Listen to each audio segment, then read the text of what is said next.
Hello, everybody. My name is Martha Alter Hines with Living the One Light. All right, this is a different and very exciting video.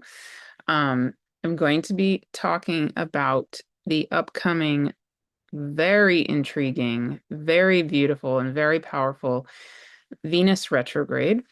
But as I was looking more deeply into the Venus retrograde, what I realized is actually Mars is also going retrograde not very long after Venus is going retrograde. So I'm gonna tie in both. I will probably make a separate video down the line in a few weeks just on the Mars retrograde because it deserves its own attention. But it's quite fascinating to me that they are going retrograde so close to each other, especially given the themes that are the most prominent to me in the Venus retrograde. So there's so much to talk about in this video. And I will also take time at the end to channel because, again, as typically happens when I channel, suddenly it just all makes sense and comes together. And yeah, more than my human brain can typically figure out, in a cognitive way.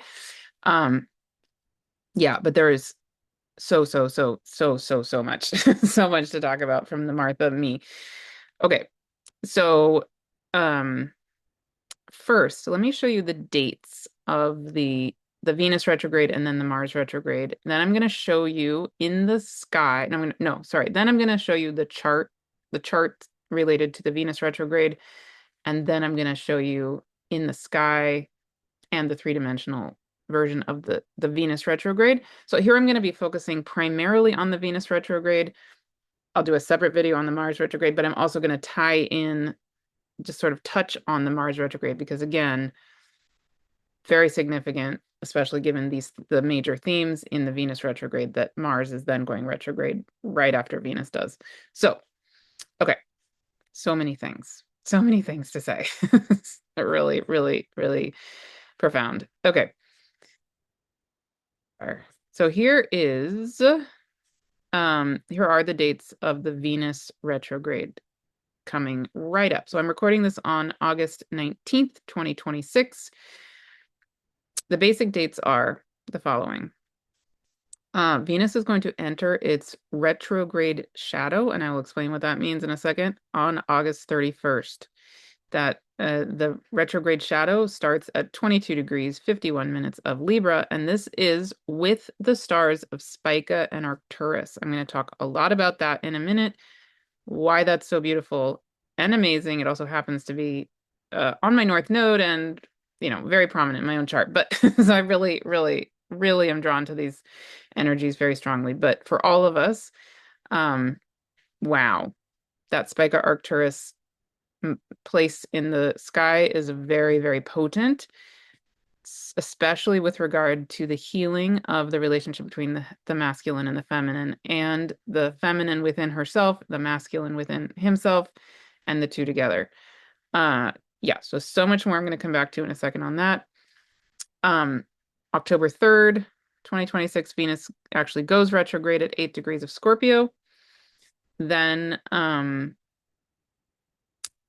then Venus goes direct at that point, 22 degrees, 51 minutes of Libra on November 13th, 2026, again with Spica and Arcturus. And Venus exits her retrograde shadow at 8 degrees, 29 minutes of Scorpio on December 15th. Okay. Then, not too long, actually kind of in the middle of all that, on November 5th, 2026, so while when Venus is just about to go direct, because again, Venus is going direct on November 13th, on November 5th, Mars enters its retrograde shadow at 20 degrees of Leo. Mars then is conjunct the south node of the moon with Jupiter at 25 degrees of Leo, and which is such a powerful conjunction, so powerful. Mars then enters Virgo and is conjunct the star Regulus, and then it goes retrograde actually not until January 2027, but we are already in the first kind of energies of the Mars retrograde for the last 2 months of 2026. And then Mars actually goes retrograde at 10 degrees, 25 minutes of Virgo on January 10th, 2027. Mars then is going retrograde and re-enters Leo on February 21st, 2027. And then Mars goes direct on April 1st, 2027 at 20 degrees, 55 minutes of Leo, back at the place where it will pass November 5th, 2026, right? So, yeah, and then and when Mars goes direct on April 1st, 2027, it again is very close to the south node of the moon, just within about 1.5 degrees, again in Leo, and Jupiter also very, very close by. So very powerful. The whole Mars retrograde just in and of itself, again, deserves and needs its own attention. I will do a whole video just on that, but just give you the flavor. It's like the Venus retrograde happens, and then as she's finishing up her time retrograde, it's like she kind of starts to hand the baton over to Mars, which is fascinating, given that in the Inanna story, which is often associated with Venus, and then Dumuzi being Inanna's husband, right? Inanna does her underworld journey first, and then Dumuzi, or Mars, is then basically forced to do his. So, and it's really, really interesting that Venus here is going retrograde, then immediately Mars is going retrograde right afterward. Okay. So much to say there. Yeah, and just to say this, Mars going retrograde immediately following a Venus retrograde, that's not typical. That doesn't happen that often, right? So it's very, very interesting. But let me just to give you some basic a sense of what the retrograde shadow means, and kind of what all of what I just said on a technical level means. Just the very, very basic gist of it. With any retrograde, there are at least 3 passes. Pluto often, when it goes retrograde, actually has 5 passes, but with most of the planets, they have 3 passes over a certain part of the sky from our perspective on Earth. So the first pass happens before the planet goes retrograde, and that's what it means when I'm saying Venus on August 31st is going to enter its retrograde shadow.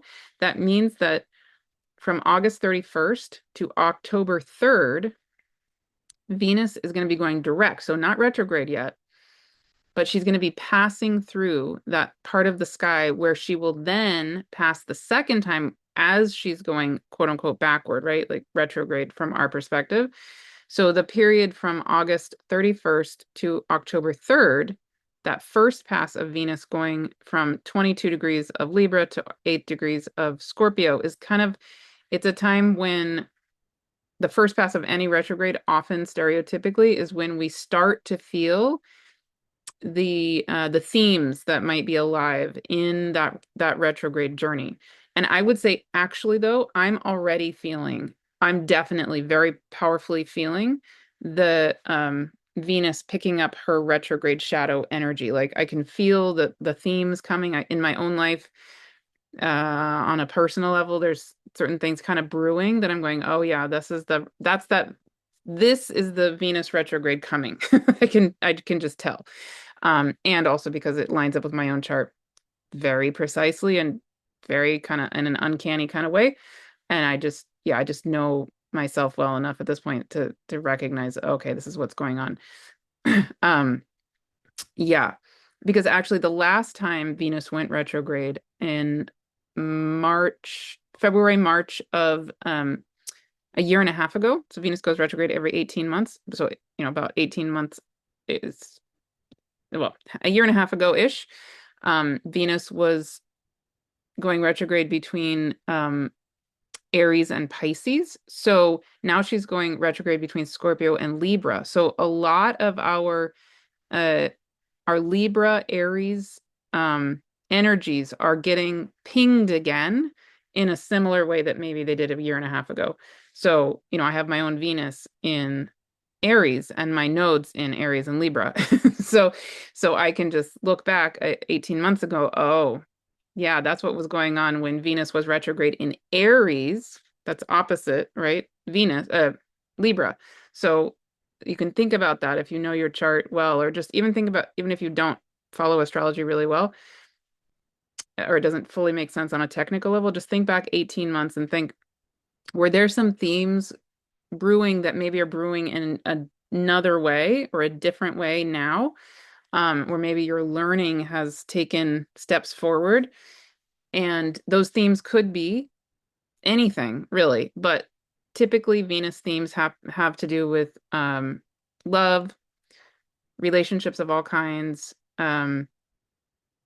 relating to others on many levels, self-value, big time, self-value, and our values, like what we actually value, and what we're attracted to, and also who and what is attracted to us, and also receiving, like being the flower, being the rose, being the goddess. So, and the totality of who the goddess is, really, really big deal, especially with Venus in Libra. Like, wow. So, yes, so the first pass from August 31st, but I would say already now, I would just extend that because again, I'm feeling it already. But definitely by August 31st to October 3rd is the first pass of the Venus retrograde. That is when the themes are kind of showing themselves. We're going, oh, like right now, I'm noticing in my life, oh yeah, okay, this thing is showing up. Yeah, I know. I know that that's related to this energy. And then stereotypically, what might happen then is, while then during the actual Venus retrograde, that's the second pass of Venus through the same part of the sky. So that will happen for us from October 3rd to, hang on, I'm going to double check. Yeah, so from October 3rd to November 13th, that's when Venus will actually be going retrograde. That's the second pass of Venus from, at that point, Venus will go retrograde 8 degrees of Scorpio and go all the way back to 22 degrees of Libra with the stars Spica and Arcturus. So during the second pass, what often, again, is the stereotype, is that we've already kind of been primed that there's, in that first pass, there's themes alive. Then in the second pass, as Venus is actually going retrograde, then we might have a sense of, oh, yeah, there's that theme, and I'm going to explore it. I'm going to kind of take a step back, maybe there might be a process that goes on, especially with Venus retrograde. You might actually be playing this out with an other, like in relationship, because Venus often is about relationship, but not necessarily. But things can show up, like a person can show up who has some kind of, there's a learning going on with them, either friendship, romantic partnership, sexual partnership, but anything where we're getting mirrored in some way, and there's a learning opportunity. And that could be sisters, that could be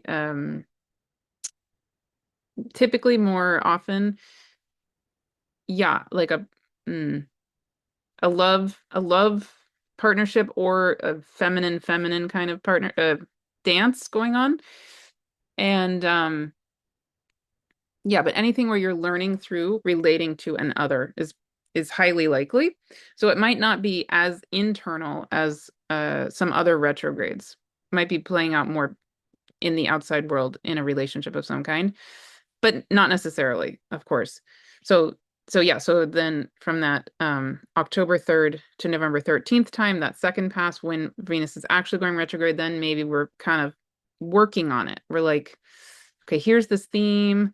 I get it that like I have this opportunity to really improve my self-value or my whatever it is. And then during the retrograde period is a time when maybe we are getting a chance to learn how to do that.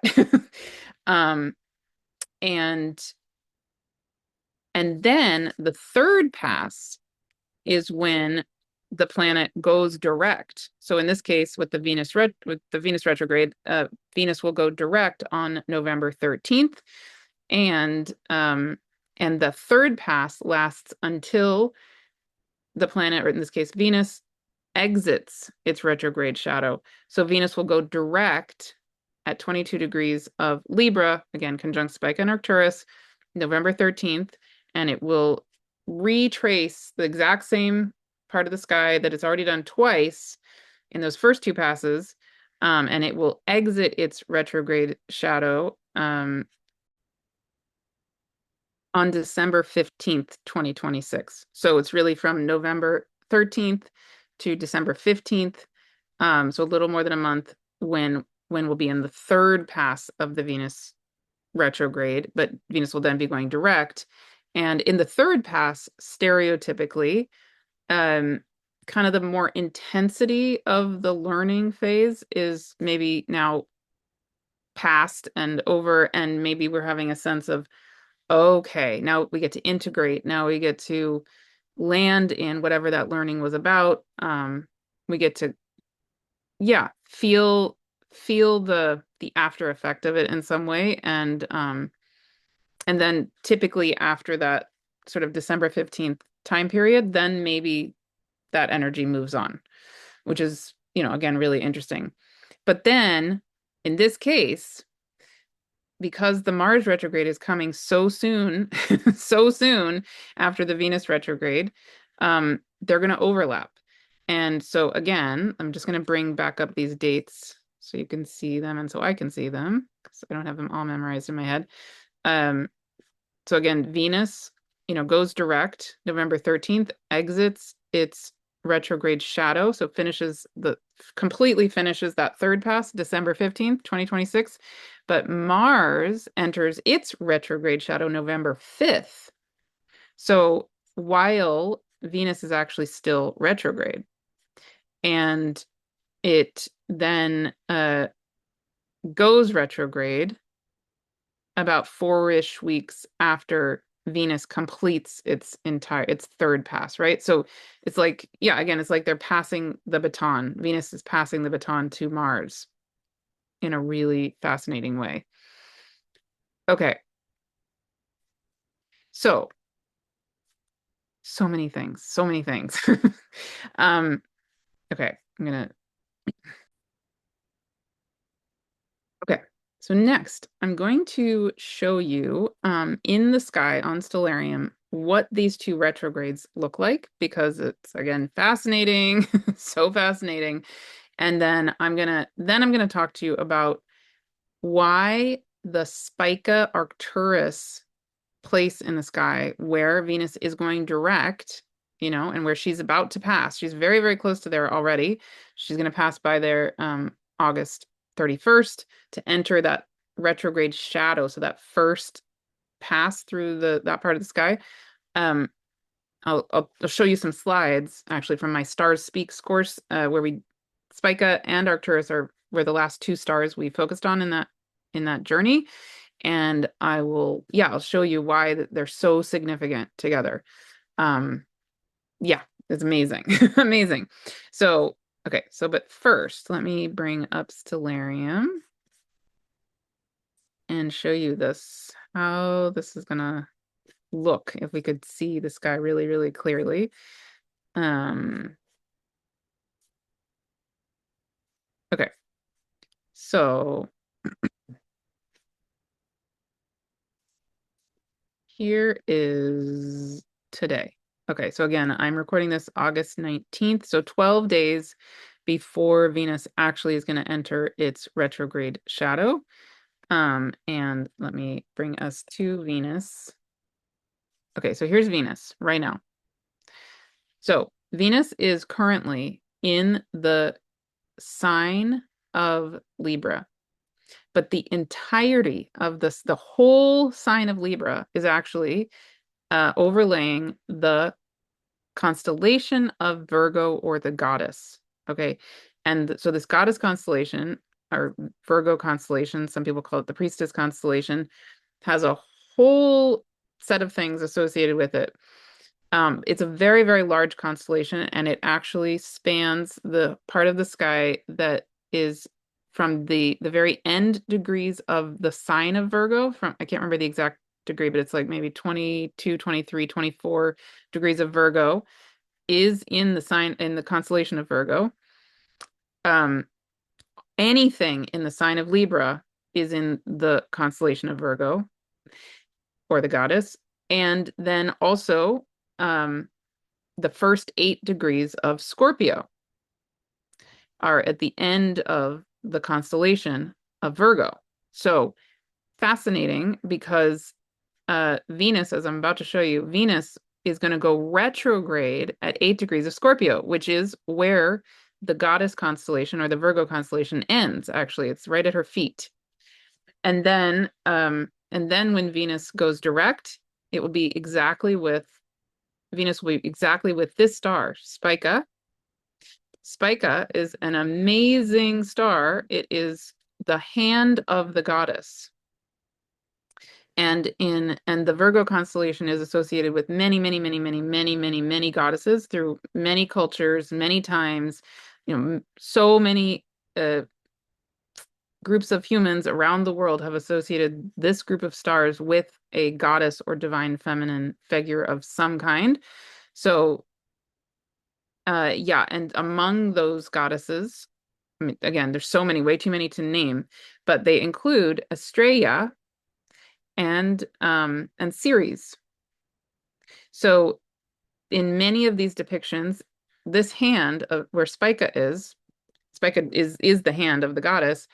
Either she's holding the scales of justice, which is Libra, the Libra constellation over here, and or she's holding a shaft of wheat, which is often associated with the gifts of the divine feminine, and in particular, the elder divine feminine coming back to the earth. So Estrella, is the goddess who was the last to leave the earth, and she went up into the stars and became the Virgo constellation. And then her myth goes that when she returns to the earth, she will bring back the golden age. Okay, well, here we are. We are bringing back the golden age. We are her. And the hand of Spica often represents, that energy that we all are, that we are here to be bringing back the gifts of the divine feminine for the planet. Because we know, of course, the divine feminine has been, and the feminine in general has been so relegated to the shadows and demonized and all the things throughout patriarchy, throughout this time of forgetting, right? But then what's so fascinating, and I'm going to, again, in a minute, I'm going to show you some slides to show you this even more clearly. At the exact same part of the sky, but north of the ecliptic, up here, is the star Arcturus. So they're actually not together in the sky at all. If you see them both in the sky, they look very far apart from each other. But if you were to equate Arcturus with this red line, which is the path that where we see the sun go across the sky and the planets in general, it's called the ecliptic. If you were to pretend that our sky was a flat pancake, Arcturus would be right here with Spica. And Arcturus, again, I'll show you more in a second. Arcturus is amazing. Okay, lots and lots of us are, lots of you have very strong relationship or draw to Arcturus, and lots of people channel the Arcturians and all these things.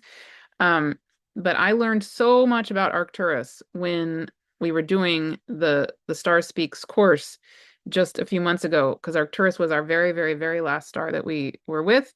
And Arcturus is in the Boötes or Boötes constellation. The Boötes constellation is the bear guardian, and is guarding the Ursa Minor and Ursa Major constellations, who include the Ursa Minor constellation includes Polaris. Polaris is our current pole star. So there's so much here.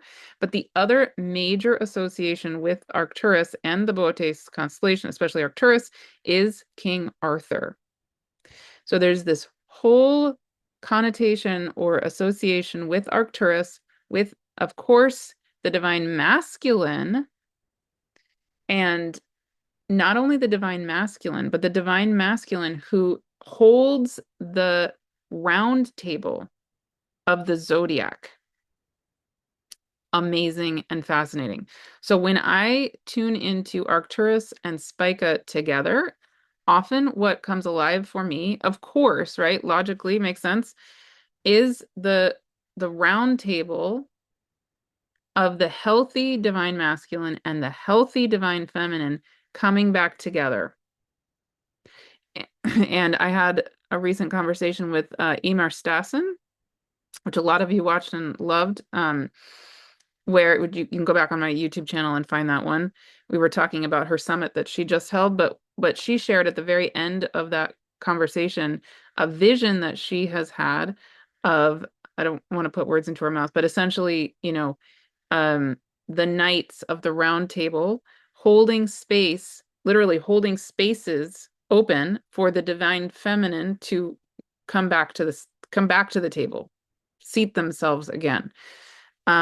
And oh my God, that's just so powerful and so deeply moving for me because yeah, that's it, right? That's what's going on the planet right now. That's what we're here to do.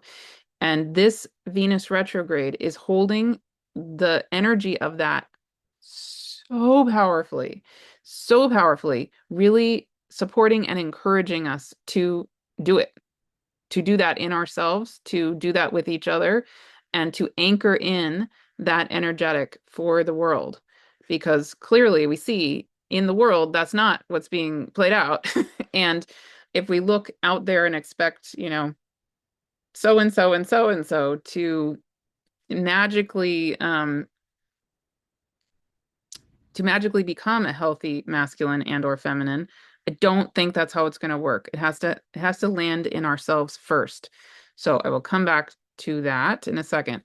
But let me just show you, okay, if you keep your eye on Venus, I'm just going to briefly show you what this retrograde is going to look like, just so you can see how beautiful this is. So here's Venus right now on August 19th, 2026, and follow her. Okay, so here's August 19th. I'm just going to go day by day.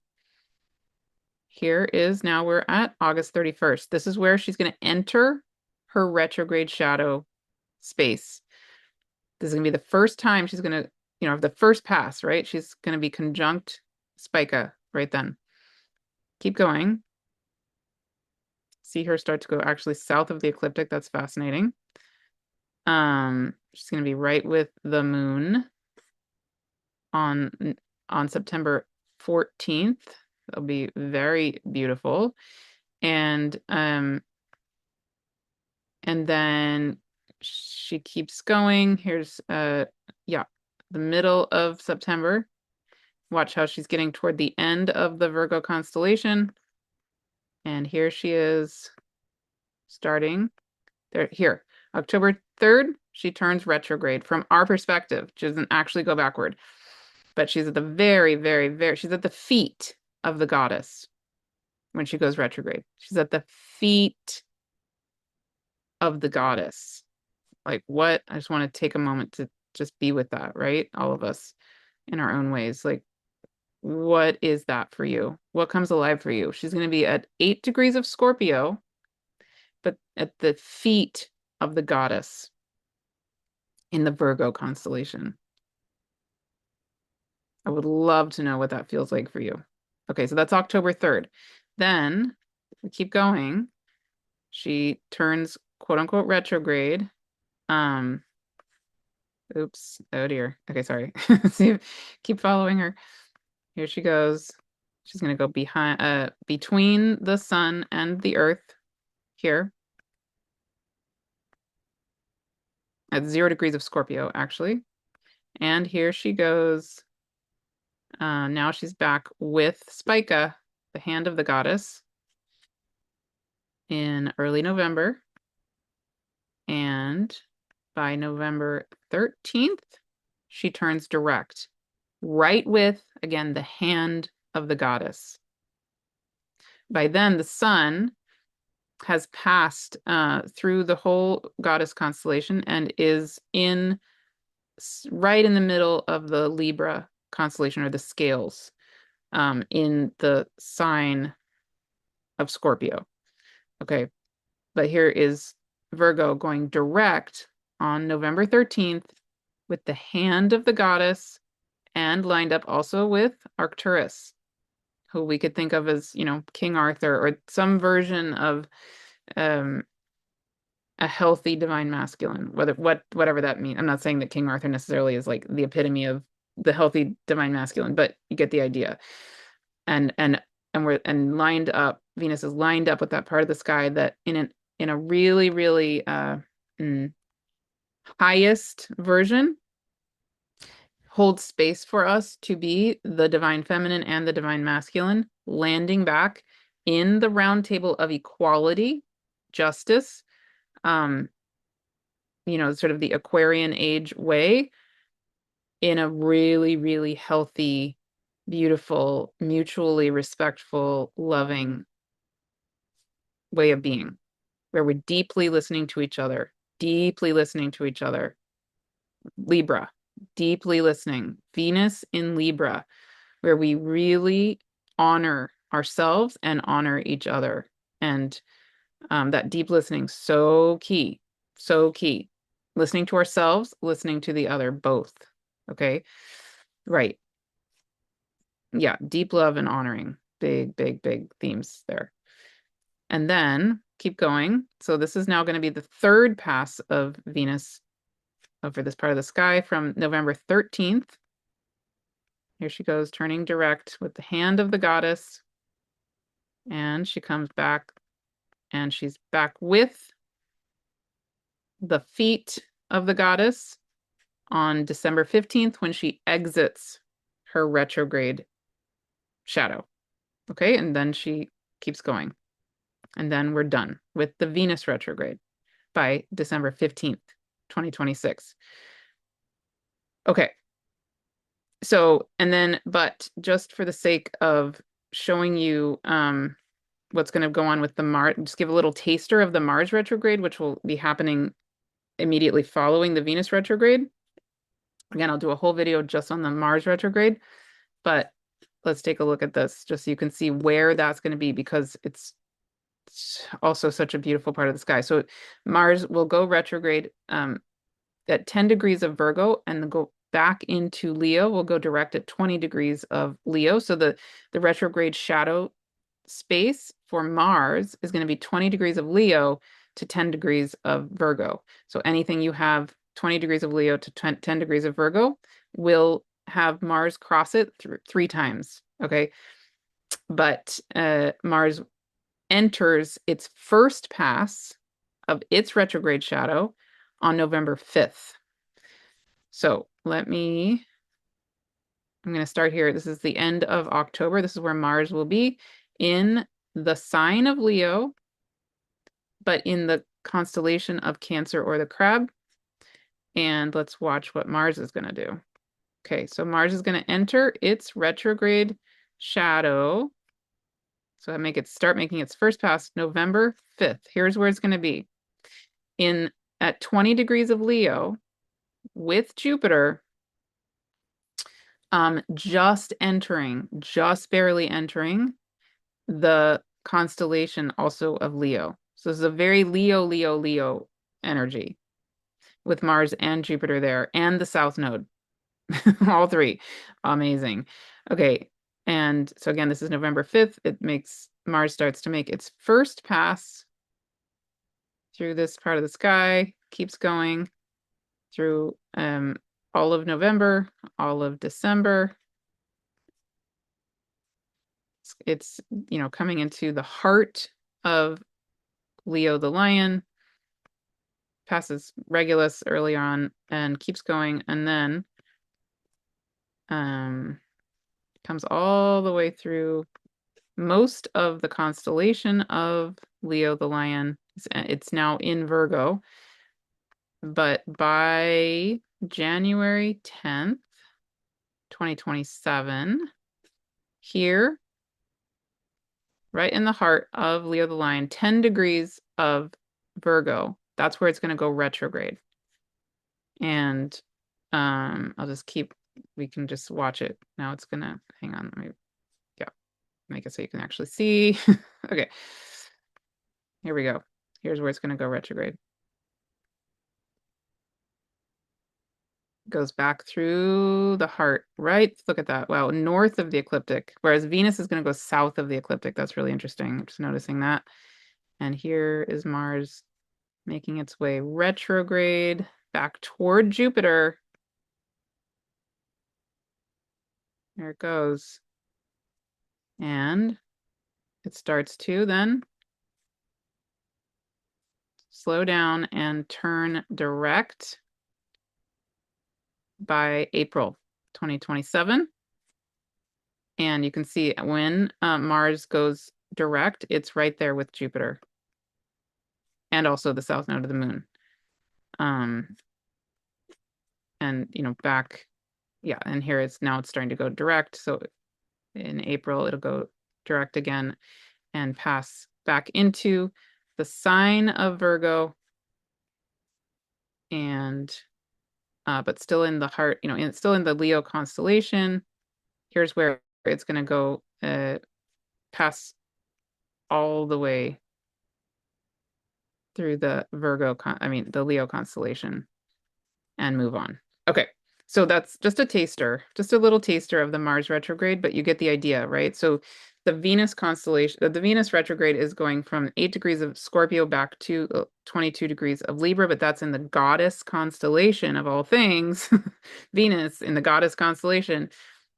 The Mars retrograde then immediately follows that in the signs of Virgo and Leo, but really in the heart of the Leo the Lion constellation with Jupiter. So it's a very feminine, like hyper feminine, feminine Venus retrograde, and a pretty masculine, like extra masculine to me, Mars retrograde, which is really interesting, but it's so heart based. The Mars retrograde is, I feel the heart of Leo the Lion so strongly in that. And yeah, so again, I'll come back to that Mars retrograde in another video later.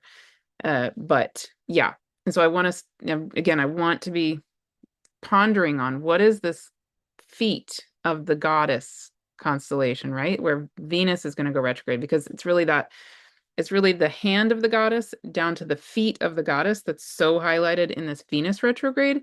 And then it's the heart of Leo the Lion, so highlighted in the Mars retrograde, coming immediately after the goddess Venus retrograde. Fascinating. Okay. Okay, so now just really briefly, I just want to show you a few of the slides from the Stars Speaks course on Spica and Arcturus, just to give you just a little more of a flavor of these energies.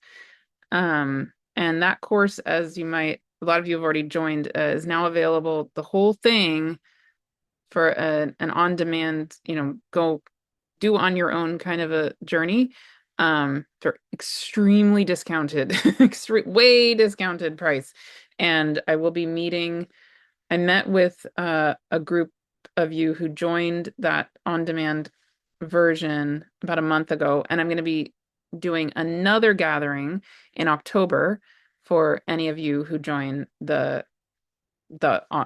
do on your own version of it. So if that calls to you, if you really want to do a deep dive into many, many, many stars, I channel each of them. I channel a total of 13 stars in the journey. We talk about, lots of different things. So if you want that, if you want kind of this way of being with the stars, that's available. Just FYI. Okay.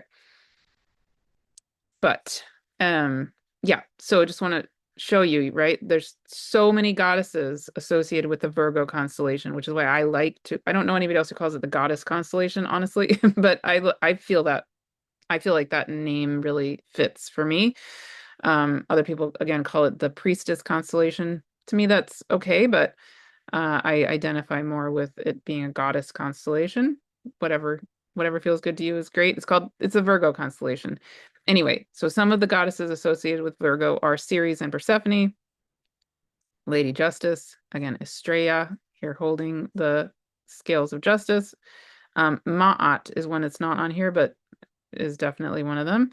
Isis, Rhea, Mother Mary, Ishtar, and Gaia also. So Gaia, being a virgin, so Virgo is often associated with the quote unquote virgin, but that doesn't mean like a sexual virgin. It means a feminine being who is whole and sacred unto herself. So the sacred sexuality is very prominent there, actually. Yeah, so that's some of the depictions of the beautiful, amazing Virgo or goddess constellation or priestess or whatever. And then Arcturus. So here's Arcturus in the Bootes or Boots constellation right here. And again, lined right up with Spica. So they're in the same, if you have something, anything at 24 degrees of Libra, they're with both Spica and Arcturus. And that's where my North Node is. So I really love this part of the sky. Okay. But Arcturus is often called the bear guardian. So again, he is the masculine figure guarding the bears who are the minor, the little bear and the big bear. Oh my goodness.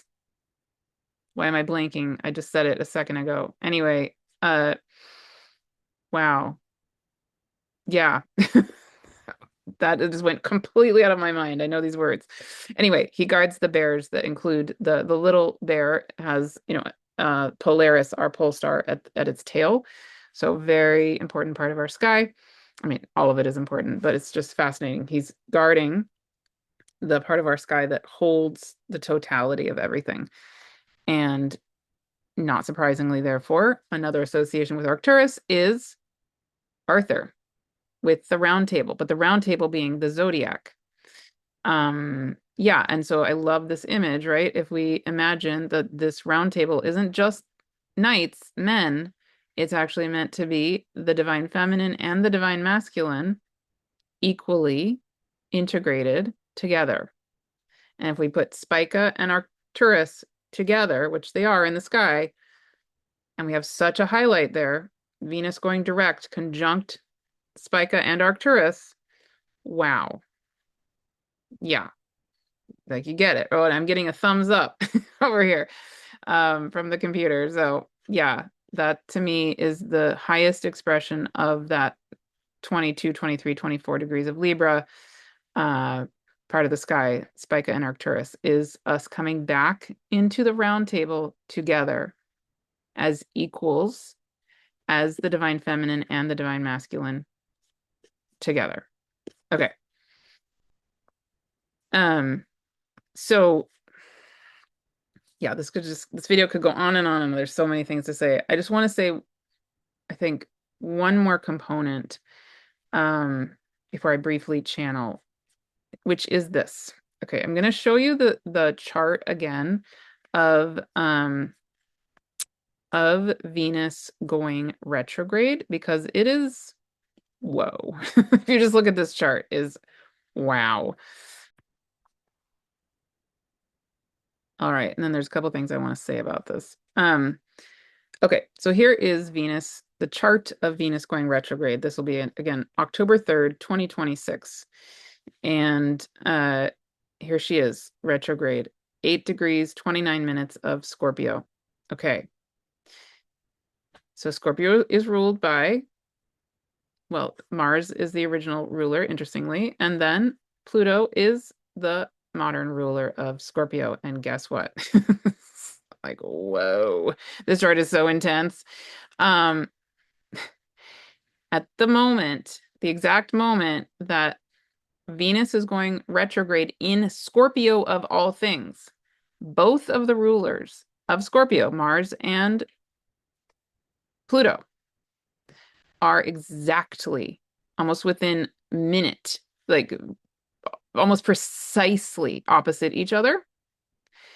Pluto opposite Mars in general is a very intense energy, but then we have Venus going retrograde in Scorpio of all things, squaring both of them. And with Mercury at 3 degrees of Scorpio, precisely squaring Pluto at 3 degrees of Aquarius and Mars at 3 degrees of Leo. Holy camoli. This is how Venus is going retrograde.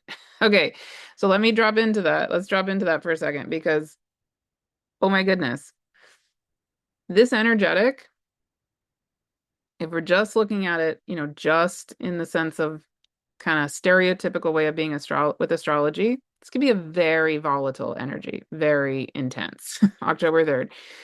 Like, yeah, a lot of things could get said, I would say. Things could get said that are heated and intense and like kind of blowing up and people getting very angry. Things coming out of the woodwork, like secrets getting revealed, all of that kind of thing. I mean, that's absolutely, absolutely entirely possible. I would say, especially anything shedding light on imbalances in power, and especially regarding sexuality or, boundaries being crossed, that kind of thing. Absolutely, definitely could be part of what's going on, especially with the South Node now being in Leo, Mars being in Leo, Jupiter being in Leo. But take a look here on the South Node of the Moon, right at this moment, Hygeia, the goddess of healing. Okay, that is great. That's so good. And I want to say something about this, just as Martha me. What I really feel in this time, more than anything, it's on a big picture. I've said this so many times, but I'm going to say it again because it feels so important.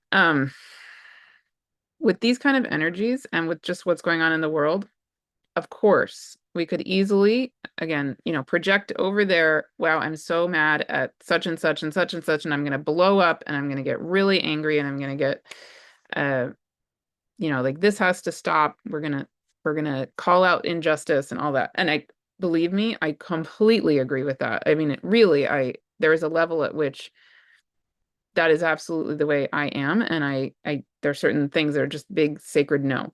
Okay, so I don't want to deny that. And though, and at the same time, super, super, super important. And it's like the subtle shift, like the subtle difference, but I think is really, really key that we get in ourselves, especially those of us who have been raised as girls and women, but people of all genders, this is true for. And I would love to hear from people who are, identify more in the masculine or as men or in that way. How is this for you? What I really feel strongly, especially with these kind of energies going on, Venus retrograde in Scorpio with this like really intense energies, this is a calling for us big time to come back into our own power. It's the feminine who is the one, who's going to have to, in my opinion, it's not typically going to be the masculine who will change first, I don't think, because they're the ones who've been given the power in the patriarchy, in this way of forgetting, this time of forgetting. So it's really the feminine who's going to have to come inside of ourselves and go, oh, got it. Okay. This has been really out of balance, and I'm no longer going to engage with the out of balance way. So that doesn't need to be a sense of, fighting for it. Although sometimes that's important. But what I really feel is another way longer story, and I will do a whole video just on this. But about a week and a half ago, I had a life-changing session with Sandy Broadhurst, who a lot of you have heard of. She does the beautiful rose alchemy work. She has, she's friends with Pam Gregory. She's done videos, at least one video with Pam Gregory many years. My favorite video that Pam has ever done, actually. She recently did a conversation with Heather Ensworth. She's done about 3 interviews with Sandy Sedgbeer. And so Sandy Sedgbeer introduced me to Sandy Broadhurst, used to go by Sandy Humby. and said, I think the two of you need to meet. So I did. And a few weeks ago, and I immediately was like, yes, that was true. But so Sandy so kindly, so beautifully offered to give me a session, a rose session. And I will do a whole interview with her. I'll have a conversation with her for you all to be able to hear more about this whole topic.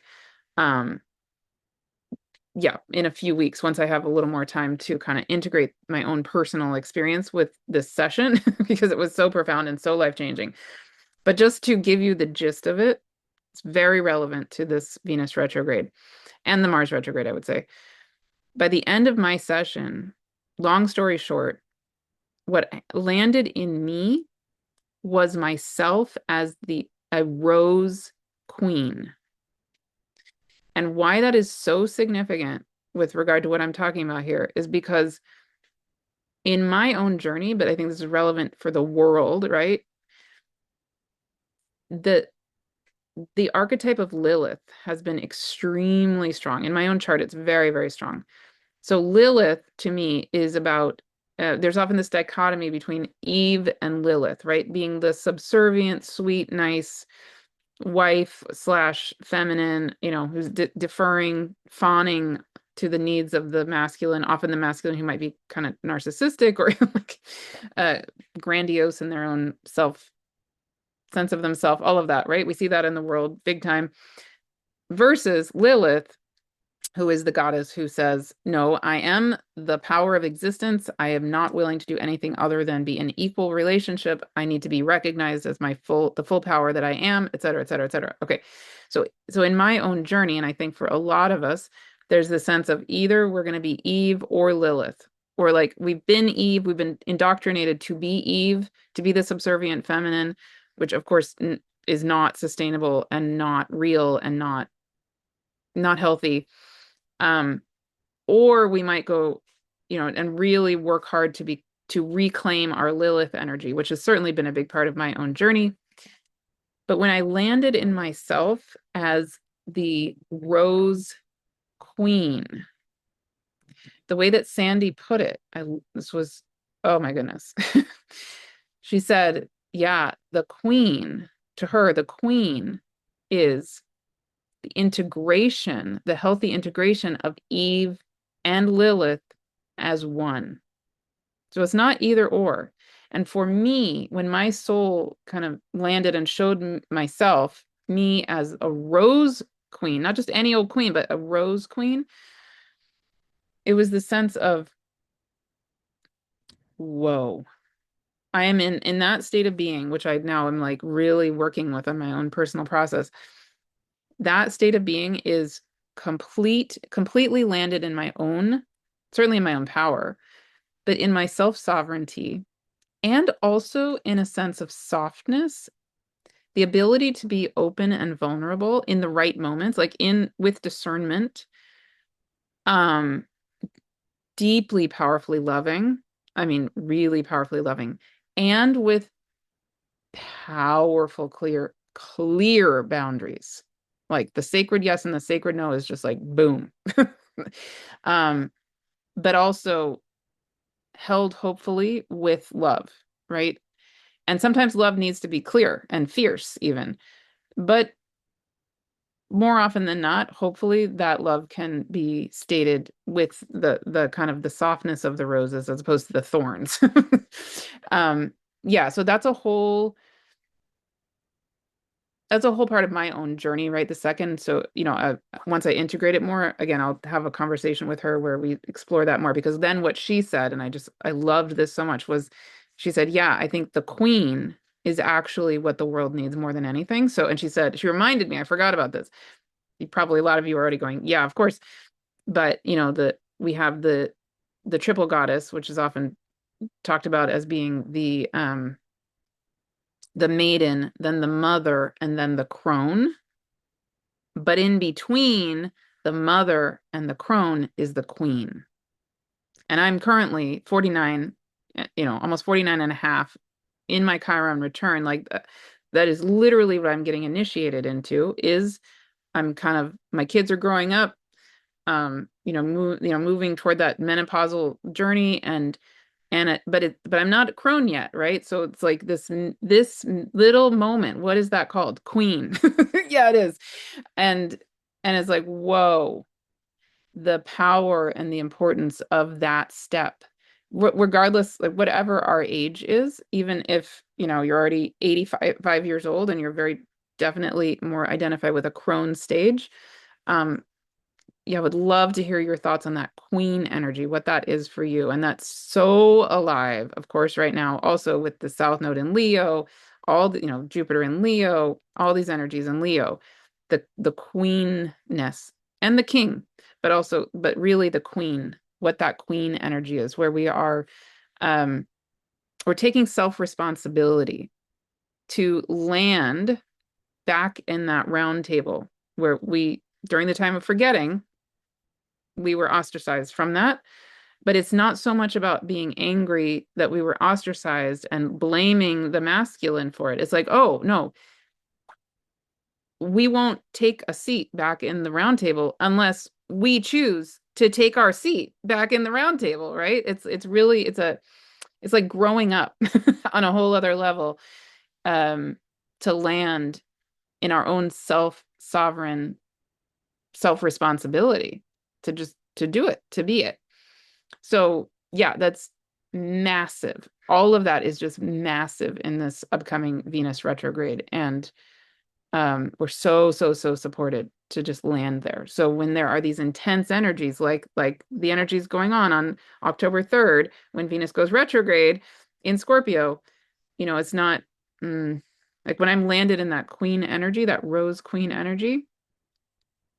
Sometimes my sacred node does need to be fierce, but it's just very clear. It's like things just bounce off of me. It's not so much about, you know, um, reacting in anger. It's more like she's just so, she's just so landed. It's amazing. It's an amazing feeling. So anyway, I think those are all the Martha me. That's a lot. That's a lot. I told you it was a lot. I'm going to show you one very, very, very last thing, just so you get the visual of the three-dimensional, what's going on with these retrogrades, and then I will do a brief channeling. And thank you for sticking with this video. It's a very long video. Okay. Um, so yes.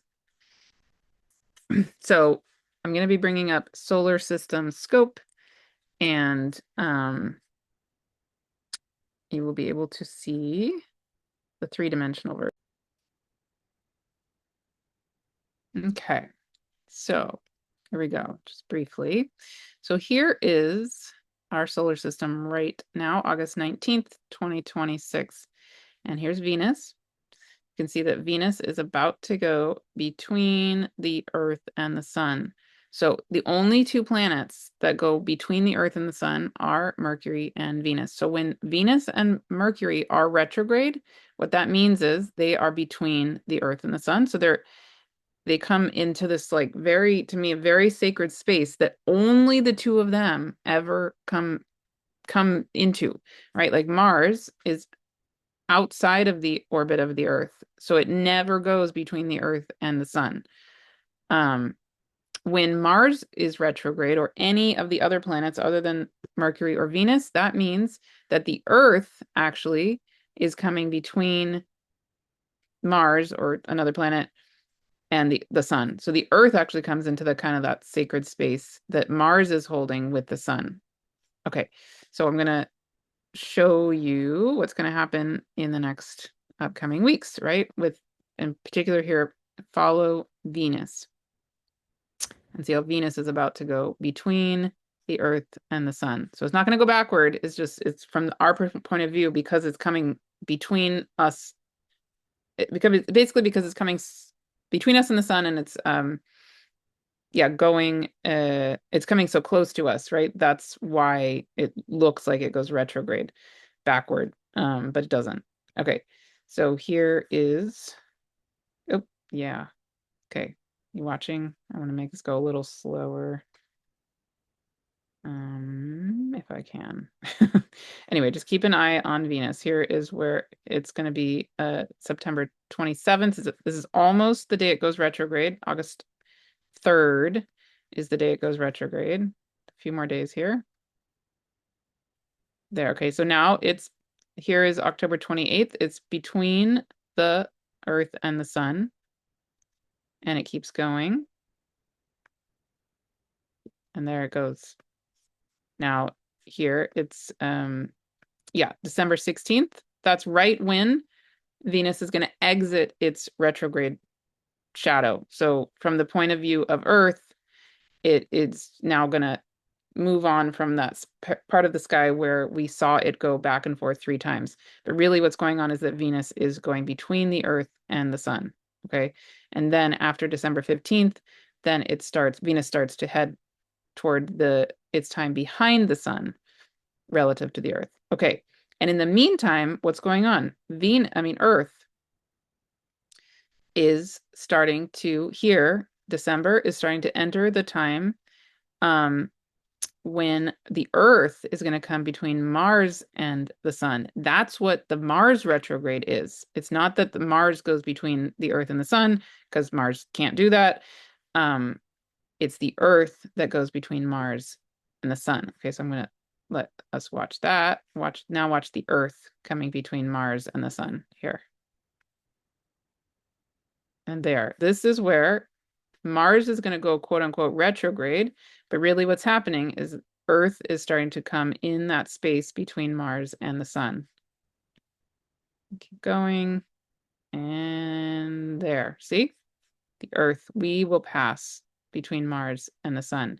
And when that's happening, Mars, any planet that, Mars and outward, when they are retrograde for us, is actually when they're the closest. We are the closest we get to them, and they're going to be the brightest in the sky because they're the closest, right? That's such a cool time. That'll be such an amazing time to engage with Mars. Okay, so that'll be a whole other video. I'm going to stop talking. And yeah, so much I could say. Oh my goodness, so much. Okay. All right, and just real briefly before I channel, I want to say a couple thank yous and things. And yes, first of all, on this past Sunday, I held my first ever in-person gathering. I just want to say it was amazing. It was also, I would say for me, a big learning with these Venus themes in a certain sense. Because my heart is still so full from the time together with those of you who were there in person. And I just can't say enough about, so good. And so thank you to those of you who were there. But one thing I do just want to say to all of you is that what it really did for me, it was like a microcosm of reflecting back to me my values. Actually, this is again one of these very Venusian themes. What I could go on and on, but I make it succinct. What actually matters to me, and I've had various experiences in the last days, couple weeks, where I've been kind of reflected back what my values aren't. And that gathering was such a beautiful reflection to me of what my values are, and some of my values that I really I'm honing, really learning about what are my top priorities with regard to my life, but really with regard to my work and this community is heart-centeredness. Big time, big time, big time. So crucial and important to me. I felt so filled with love for all of you. I mean, not only the people there live, but also just all of you. Like really, it could make me cry. It's very, this is very real to me, that this connection and this way of being with each other and supporting our world just moment by moment by moment, even in quote unquote little ways to come into that field of love that we are all here to be. And yeah, anyway, I could go on and on and on and on. I will not. Yeah, just really helped me clarify that's my top value in all the work I do, is that I am hopefully really grounded, dropped into my heart center, and hold a space of equality, and that each and every person is so important and so equally welcome. And also sometimes, boundaries have to be held in a very clear way, for sure. So it's not like anything goes within that container, but the fundamental value set in the container that I want to be holding, including here even on the YouTube channel, is you are deeply loved, you are deeply valued, you are the divine, and you are loved as the divine, by the divine, and by hopefully the container of this space. So yeah, really just still I'm just wow, feeling so many things from it in such a good way. If you do want the recording of it, it is available now. The recordings are all there, and you can basically give a donation and enjoy that. Please do that if you like. And I channeled the inner earth being Ben Huis at that gathering. So if you haven't heard me talk about it, that's what the gist of that is. But you can go and see more. And then just to note very, very briefly, coming up September, please join in if you feel called to join the New Earth Soul Business Journey. I will do a video more about that later. Yeah, but definitely join that if you like. There is one space left. Two of my in the small sharing circles. Any number of you can join the full group version, but I had two small sharing circles. They both filled up, so I decided to make a third one. There is now one space left in in that third small sharing circle. And yeah, but any number of you can join the full group one. And then also starting in September is the Angels Alive journey with Emmanuel Dagger. Absolutely join that if you feel called. And yeah, it's both are going to be phenomenal. I already know it. I already know it. I'm really excited about both. Okay. I think those are all the practical things for this minute. Oh, and yes, and if you want all the dates of what I've been describing here, for the Venus and Mars retrogrades, I will put the dates along with this video in the free Living the One Light community space. So go there and you can see all the dates there if you want. Of course, you can take a screenshot here on the video. If you haven't joined the free Living the One Light community, please do. And there's also the free Living the One Light app where you can access all of this stuff as well. The free Wholeness Way series, blah, blah, blah, blah. So yeah, the free Living the One Light app, if you haven't downloaded that, it's all free, and please enjoy that. Okay. All right. Okay. Here we go.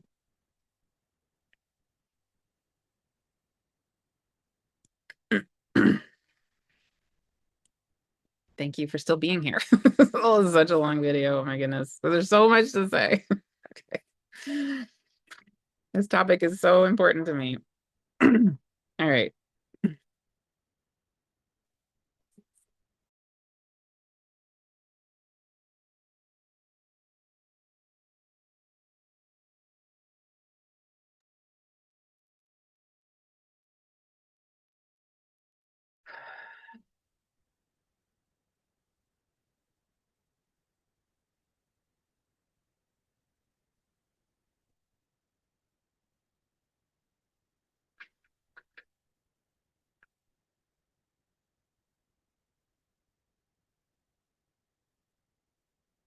Okay, yes. Hello and welcome, everybody.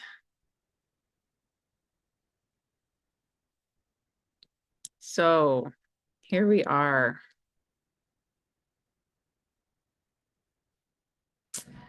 So I am here speaking as an emanation of that, any version of an empowered, grounded, healed divine feminine energy of you. So I may show up for you as a goddess energy, as that sort of rose queen energy, as a crone energy, as mother energy, as a maiden energy. I might show up in infinite ways for you, but in one way or another, I am the landed, grounded wholeness of ultimate divine feminine, light and earth as one. And I'm here today with a counterpart, a version of the grounded, landed divine masculine, beautiful and whole and glowing unto himself.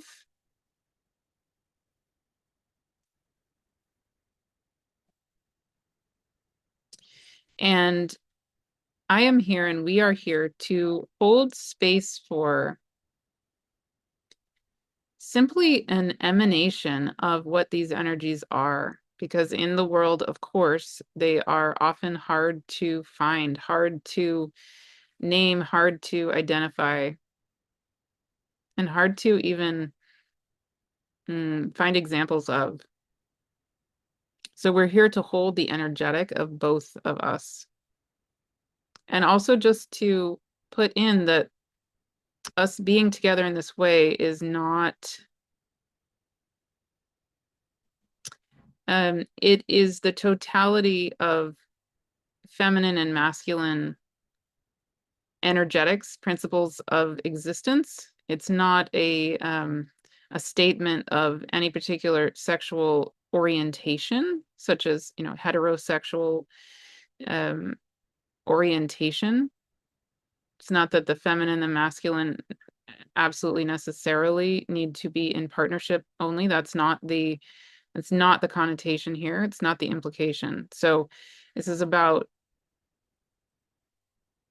the full landing of the wholeness, the totality, the divinity of the feminine in all of who she is, and the wholeness, the divinity, the totality of the divine masculine in all of who he is, which is each and every one of you, each and every one of us. And this is a topic and a healing and a presencing that is absolutely crucial for the world on every level, individually, globally, collectively. And this will be explored so much more and it is already explored so much in many, many forms, but among others, certainly in the books that Martha will be channeling of Love Speaks, The Goddesses Speak, and The Gods Speak. Because in the time of great forgetting, of course, as you already know very well, the divine feminine and the divine masculine both have been relegated to an illusion of a version of themselves that is not actual truth. So what we are here to be doing today, very simply, but very profoundly, is supporting you, supporting us all to be landing back in the energetic and the embodiment of what the ultimate whole, healed, glowing divine masculine and glowing divine feminine as earth, as one, as you are. So in a sense, you can be taking back the seats at the round table of yourself as feminine and masculine, both in their self-sovereignty, their wholeness, their powerful, beautiful, deep love of each other and of you and of life itself, balancing and coming back into the one of you And then you are an emanation of that and a microcosm of that that helps perpetuate that balance and that harmony and that healing throughout all of existence. Okay, so taking a long, slow, deep breath.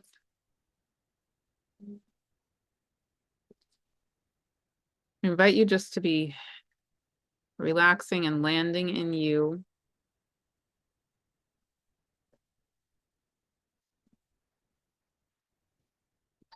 And perhaps on one side of your body or one side of yourself, we invite you to come into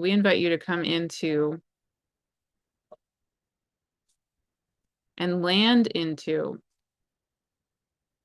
your own ultimate inner whole and healed divine feminine that is you, in the totality of who she is, in the wholeness of who she is, the reality and the energetics of the healed version of every goddess throughout time and space, the dark, the light, the Kali, the Durga, the Venus, the Estrella, the Ceres, the Persephone, the Ishtar, the Isis, the Sekhmet, all of the goddesses landing in their wholeness and their healed state as the one of you.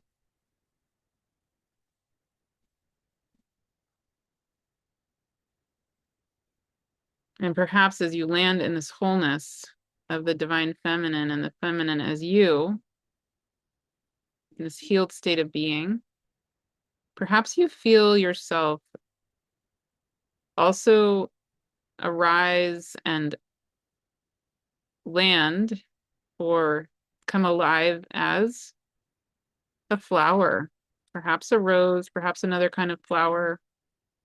Perhaps a flower does not resonate, but if it does, just allow that to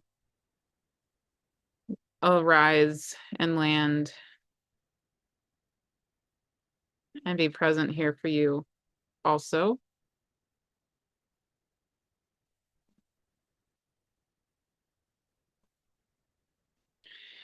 And then we invite you to take a moment, and I'm going to hand over the speaking to the divine masculine presence here today.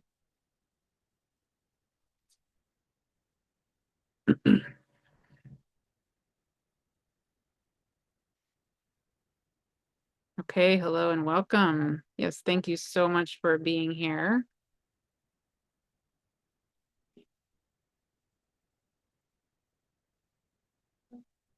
So as the divine feminine counterpart of myself was saying, its counterpart of you was saying,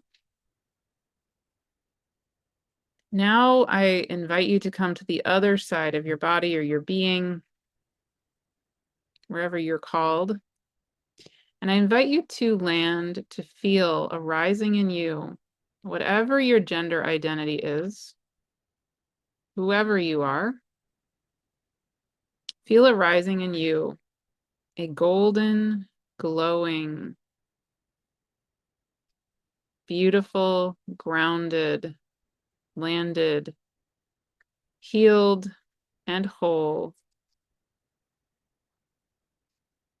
ultimate divine masculine energetic that is you.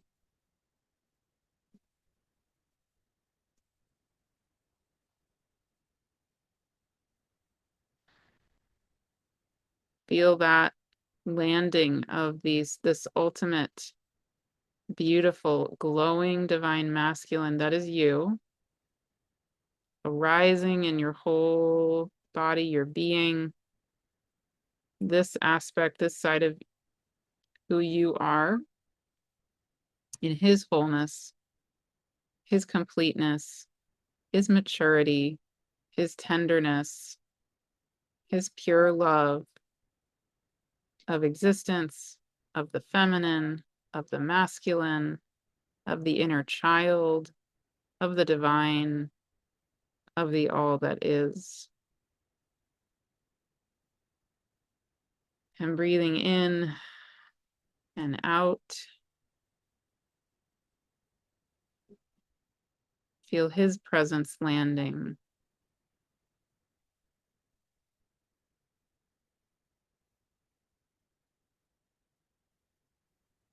And the remembering in you of who he truly, really is.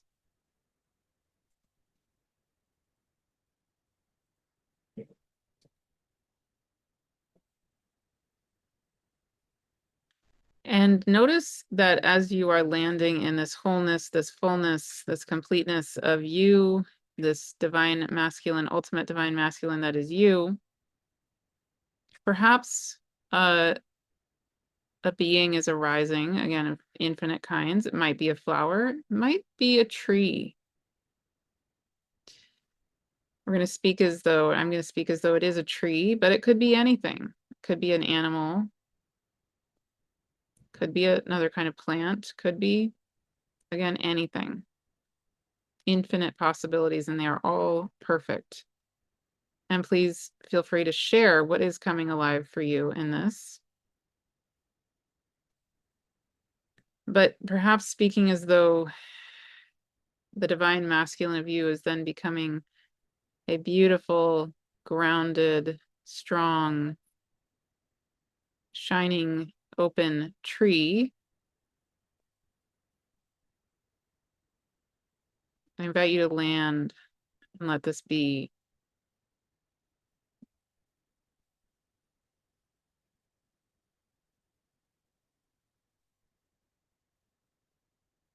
Maybe you notice yourself as an oak. Maybe you notice yourself as a redwood. Maybe you notice yourself as a manzanita or a sequoia or a birch tree. Maybe you notice yourself as a dragon. Really, it could be absolutely anything. A unicorn, anything.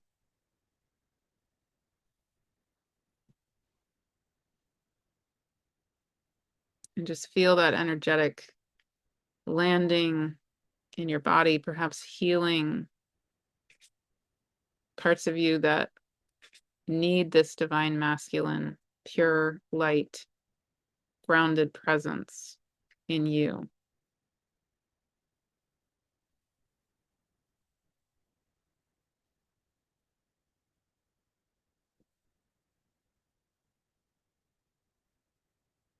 And taking another long, slow, deep breath.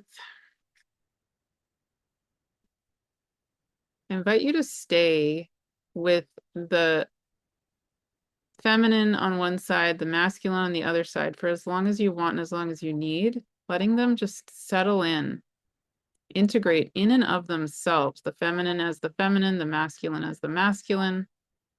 That might take a while because that's medicine in and of itself, to just be those two separately like this.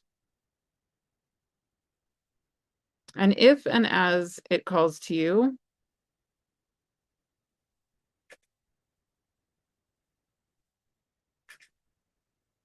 I and now we, because we're now going to be speaking as the feminine and the masculine together as one, we invite you then perhaps to feel in the center of your body and your being a divine, either a snake or some kind of sort of spiraling structure going up the center of your body and your being, perhaps up your spine, weaving together these energies of the beautiful, whole and healed totality of the divine feminine with the energies of the beautiful, whole and healed energetic of the divine masculine of you, weaving themselves together seamlessly, completely in you as the one.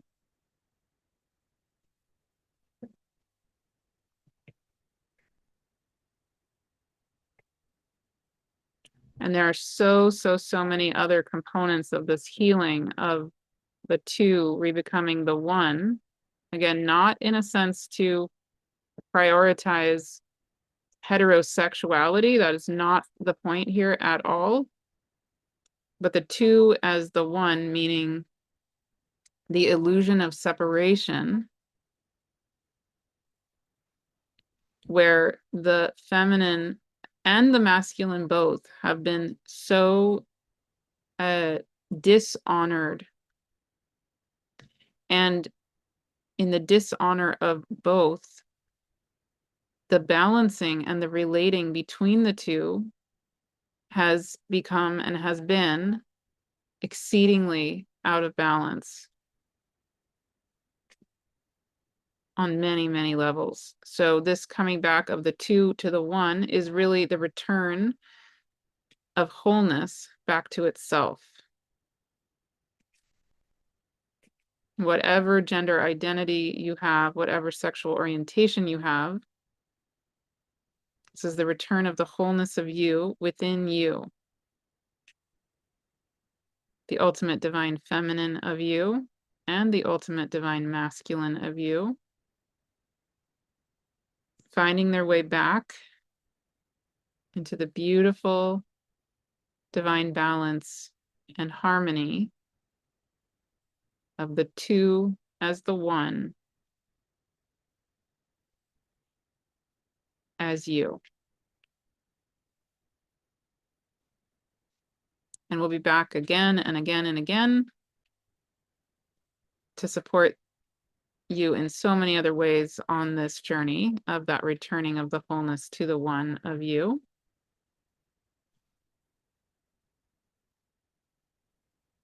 And so it is.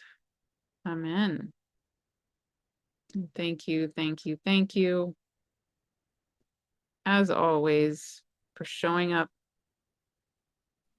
for this healing, for this landing in you as you on so many levels, and for you showing up as you, period, in the world.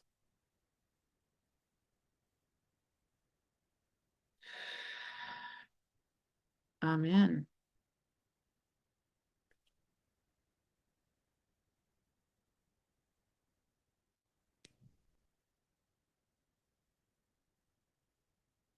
All right. To be continued, I am sure. Amazing.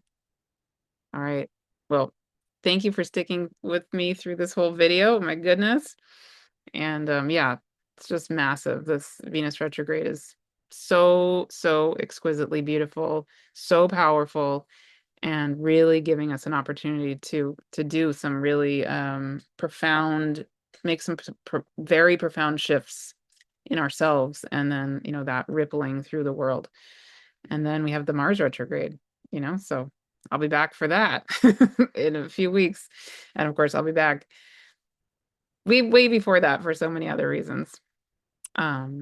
Yeah, among other things, next week, right? We have the lunar eclipse on August 27th. So that's right before Venus starts this retrograde shadow. And like I said, I'm already feeling Venus, these energies so strongly. So please share with us here in the comments anything that has come alive for you. And this is, you know, so much here. Would love to hear your thoughts on any and all of it. And yeah, come back to this over and over again throughout this next, you know, until December 15th. This is incredibly relevant. And then even beyond that, this is incredibly relevant, because then, yeah, we have these energies continuing on with Mars in its own way. And Whew. Yeah, let's do it. Let's do it. Let's do this healing. It's what we're here to do. It's what I'm here to do. So, all right. Yay. Thank you. See you soon.